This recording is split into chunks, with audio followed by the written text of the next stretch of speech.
So 2 varieties of pulses costing rupees 15 and 20 per kg. So இரண்டு வகையான pulses விலை வந்து 15, இன்னொரு விலை வந்து 20. So இது ரெண்டுத்தையும் கலக்குறாங்க. அப்படி mix பண்ணும்போது the mixer worth rupees 16.50 paise 16 ரூபாய் 50 பைசா per kg ன்னு சொல்லிறாங்க. So find the ratio கேக்குறாங்க. இந்த pulses உடைய ratio கேக்குறாங்க. கவனிங்க, ஒன்னு cheaper ஒன்னு dearer. cheap-ஆ உள்ள pulses ரேட் வந்து 15 rupees. rupees 15. இது வந்து rupees விலை அதிகம் உள்ளது rupees 20. So ரெண்டும் மிக்ஸ் பண்ணது தான் வந்து நமக்கு மீன், MEAN மீன். மீன் எவ்வளவு கொடுத்திருக்காங்க? 16 ரூபாய் 50 பைசா கொடுத்திருக்காங்க. ஃபார்முலா இது சீப்பர் வந்து நம்ம C ன்னு வச்சுக்கணும், இது வந்து டேரர் MD ன்னு வச்சுக்கணும் இல்லையா?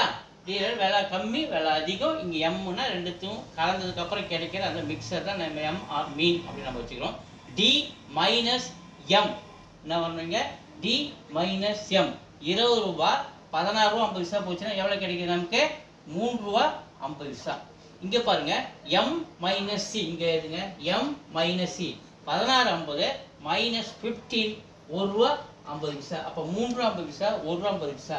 சோ ரெண்டுத்துலயுமே ரெண்டு டெசிமல் புள்ளி இருக்கு. 100 ஆல மல்டிப்ளை பண்ணோம்னா இது 35, இது 15 அப்படி மாறும். So 5 tablets are 7 times, 5 tablets are 3 times. So the ratio is 7:3. Thank you.